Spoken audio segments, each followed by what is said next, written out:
อยากเป็นเลี้ยงไก่ในหางแม่หมายผู้ใดสนใจก็ทักได้เด้อพี่น้องเอ้ยเนาะบ่าวแดนบีเพิ่น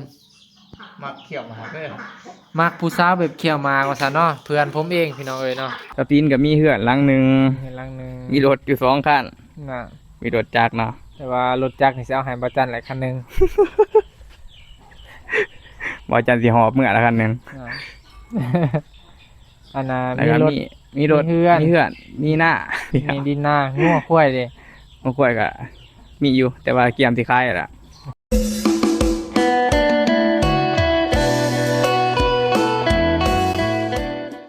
เปิดภาพมาพี่น้องปองปายเอ้ยเนาะมื้อนี้มาให้เบิ่งชีวิตของเพื่อนผมนะครับเพิ่นบ่มีเมียแหมเอ้ยมีอยู่แต่ว่าตอนนี้เป็นโสดแล้วเนาะแต่ว่าชีวิตเพิ่นนี่เพิ่นบอกว่าอยู่แบบนี้สบายกว่าว่าซั่นนี่ชีวิตคือชีวิตแบบว่าโสดนะพี่น้องชีวิตคนโสดแต่ว่าโสดลูกหนึงเด้อเป็นพ่อห้างเป็ดไก่กันหลายโอ้ยได้กินแล้วเจ้าหน่อยได้กินแล้วอ้าวได้กินแล้วเจ้าหน่อยจึงคอยกินเด้ออย่าบ่นกันมาอยู่นี่ซ้ำซีเซ็ตไหมนี่อันนี้นี่โอ้พื้นนี่ก็เทแบบละเอียดเนาะเทแบบเกลี่ยงเลยเนาะคัดขนาดเนาะ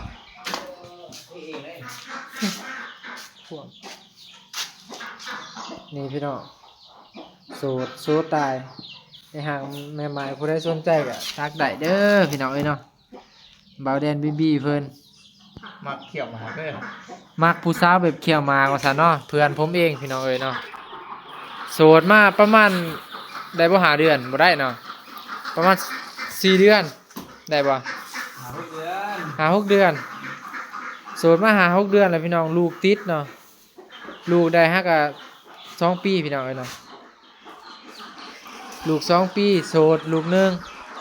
ไม่ห่างแม่หมายสนใจก็ทักได้เป็นพ่อบ้านก็ได้เนาะพี่น้องเอ้ยเนาะนี่แหละเลี้ยงเป็ดเลี้ยงไก่อยู่ไห้อยู่หน้าพี่น้องโอ้เสือหากินบ่หาโอ้เฮ็ดโลเลติอันนี้เสือเพิ่นทายเพลงเด้อพี่น้องเพลงเพลงหยังเนาะให้อ้ายตายก่อนเนาะพี่น้องผู้ใดบ่เคยฟังเขาไปกดฟังได้เลยนี่เสือตัวนี้แหละเพิ่นทายเพลงให้อ้ายตายก่อนชีวิตของคนโสดประมาณนี้พี่น้องเนาะชีวิตเพื่อนผมนะครับอยู่แบบอิหยังเขาเป็นเพียงพ่อนะอยู่แบบเพียงพ่อพี่น้องแต่ว่าเพื่อนเนี่ยโอ้ใหญ่เด้อหันกระแมนเดี๋ยวใส่เบิ้งเด้อพี่น้องมีเพื่อนหลังหนึงแต่ว่าเพื่อนบ่แล้วพี่น้องเนาะโสดแต่มีเพื่อนอยู่เนาะประมาณนี้เลี้ยงเป็ดเลี้ยงไก่อยู่ให้อยู่หน้าแล้วก็มีหน้าพร้อมเดี๋ยวสิเลาะเบิ้งเพื่อนนะพี่น้องเด้อนี่ประมาณนี้นี่มี2 ห้องเนาะอันนี้เป็นห้องโถงนี่ห้องนี้ห้องโถงมี2 ห้องนอนเดี๋ยวจะให้เบื้องหลังนี่ก็จะแม่นเป็นลักษณะอหย่างเนาะเป็นสิครัวเรือนแล้วก็ห้องน้ำมาเบิ่งท่านนี่เนาะนี่ประมาณนี้กว้างพี่น้องเนาะก็ถือว่ากว้างเติบ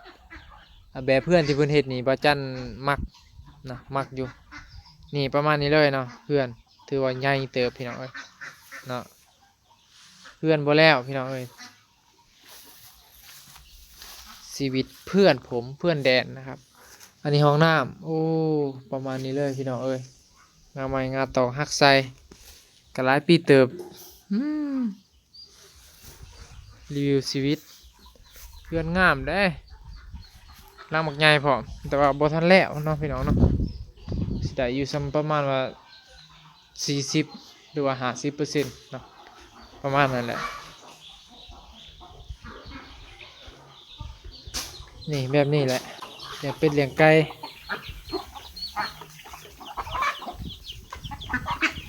คักหลายพุ่น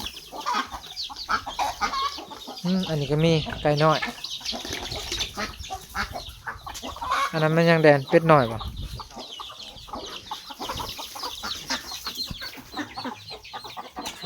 เป็ดน้อยเจ้าก็เอาน้ำยาให้มันกินอยู่บ่ เพราะว่าสารพิษ น้ำยาน่ะนะขาเสือขาช่างคันนี้เฮ้ยลงมาอีกก่อนถ่ายรูปในบัตรหนึงให้เอาวิวเอาสร้างน้ำเนี่ย1 2 3พาเด้อ1 2 3พอแหละฉันเนาะพี่น้องคักอยู่เพิ่นนี่ไปใส่อีกบาทนี่งัวเขาคอกปลาชีวิตเดินบีสบายคนพบตัวเองเพิ่นล่ะ อยู่โสดสบายใจพี่น้องเอ้ยผมมีหยังให้คิดหลายใช้ชีวิตไปวัน โซทีมบ่ชีวิตจ้ะ ๆบ่ทีมยิ้มหน่อยเฮ็ดมื้อนี้ให้ดีที่สุด โอ้ดีหลายตอนนี้ก็สิเอาหญ้ามาให้งัวคือเก่าพี่น้องเนาะบางเทื่อหลายคนบ่ฮู้ว่าเพื่อนเป็นคนอยู่ไสเนาะบ้านสมันเมืองโพนทองแขวงจำปาสักเนาะสถานะโสดเอาคือไปทางนี้วะสถานะโสดตดโปดเนาะถือว่าแม่หากแม่ไม้ผู้เฒ่าผู้แก่เขียวหมากกระยาเพิ่นว่าเอาได้บ่เป็นหยัง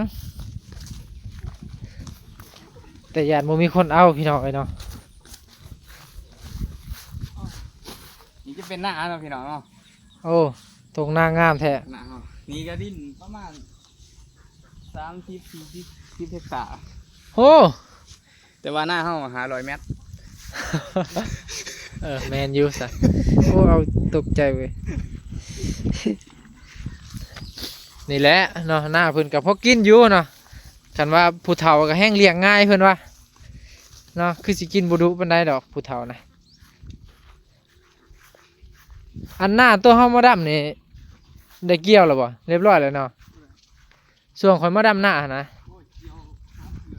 จะโดนแล้วบ่หน้าก็งามเลยใส่ปุ๋ยบ่ว้าวไปมันคืองามซะนะคือว่างามเลยนี่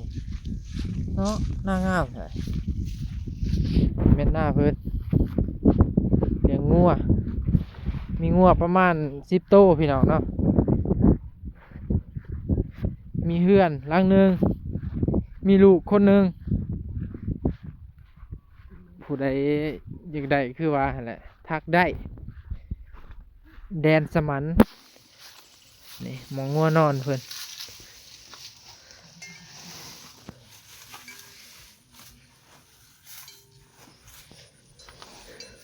พูนตั้งแต่เช้าแล้ว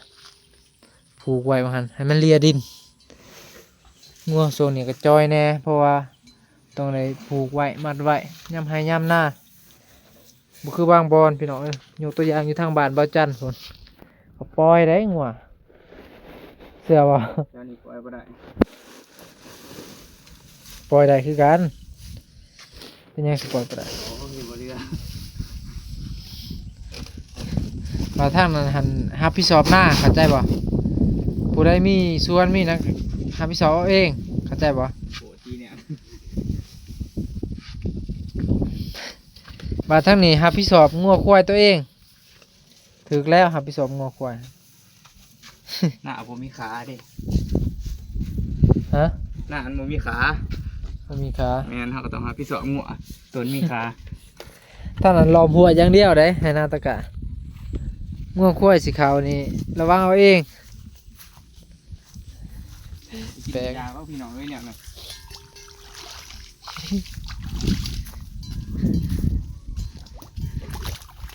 ก็จังว่าแตกต่างกันได้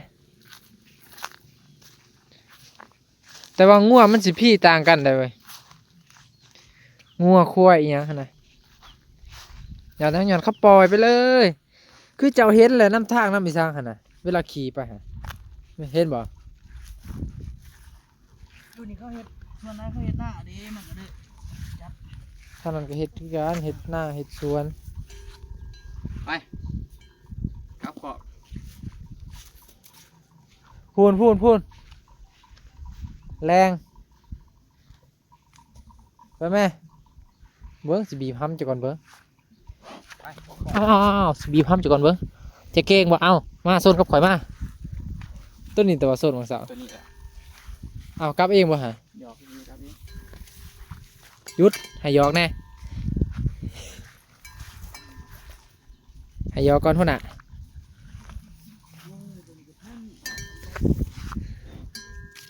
มาหยอกแน่มาโซนกันมามืดแล้วเขากินมืดแล้วไปกินอยู่พูดเจ้ามาเร็วพูด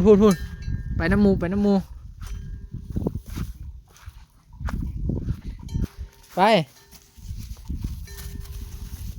มันบุกินเข่าวบ่ย่านว่าเนาะ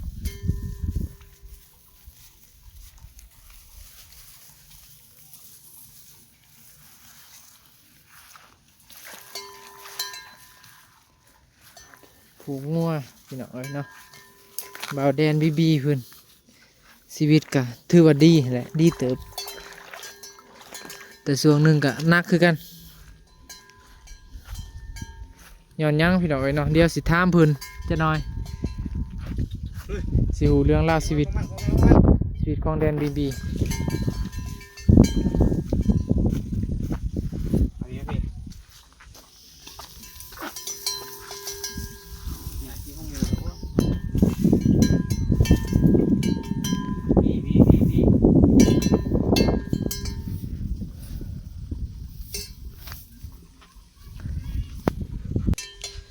ตอนนั้นบ่าวจันก็ได้มาดำหน้าเลยพี่น้องนะมองได้มันงามๆเท่านั้นแหละพอบ่าวจันได้แบบว่าเอาอีสังเขินเสื้อของตัวเองลงมองหันนะมองได้บ่าวจันดำ อันนี้คือแถวนั้นสูงๆแน่แม่นแหละนี่กับมองนี้นี่มองมันดำๆนี่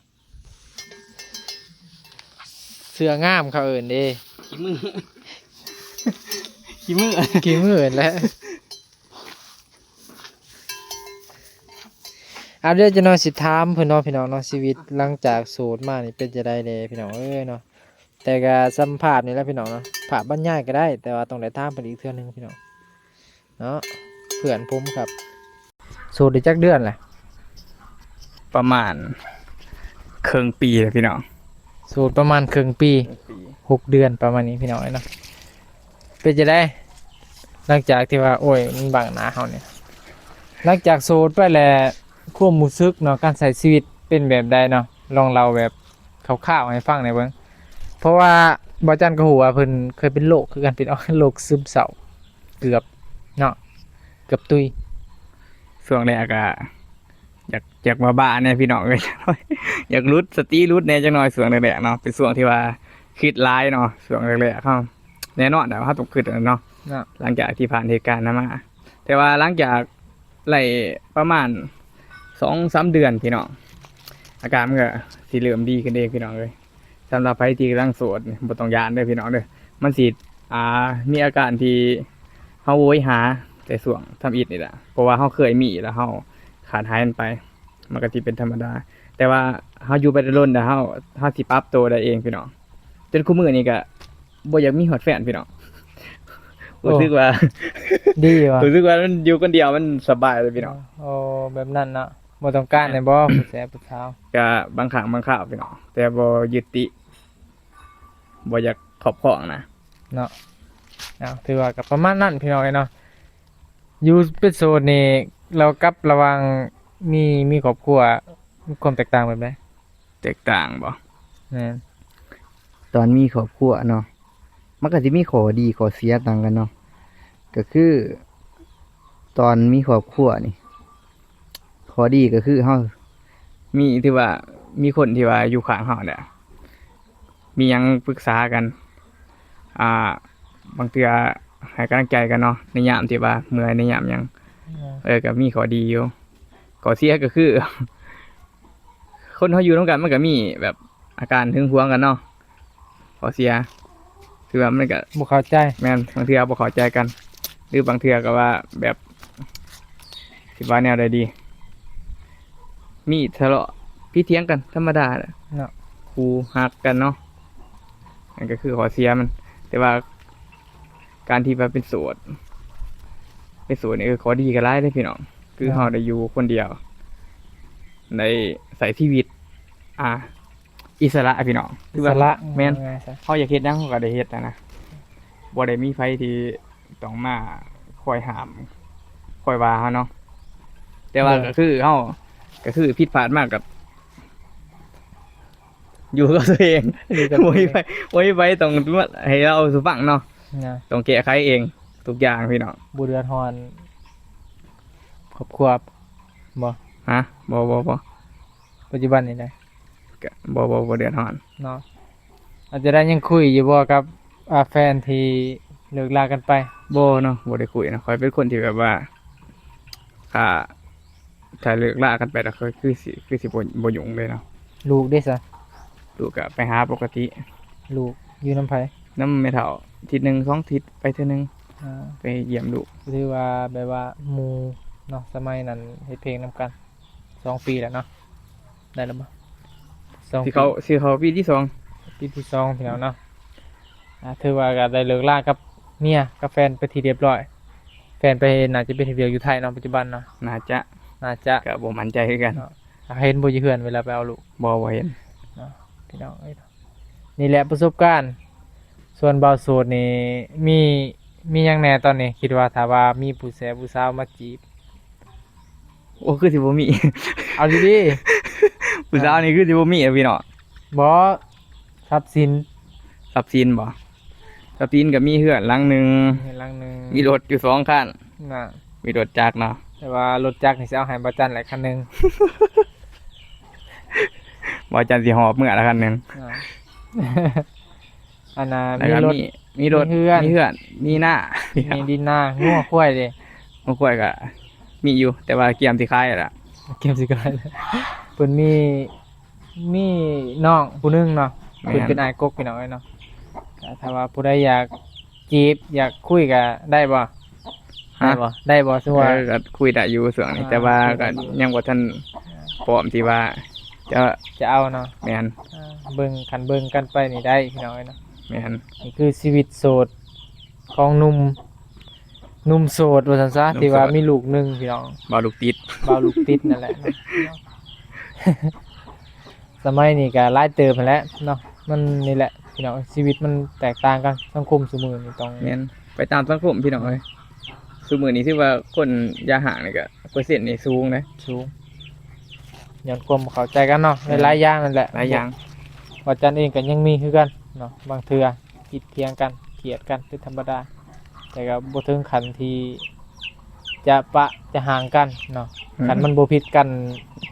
เรื่องผู้เกี่ยวเท่านั้น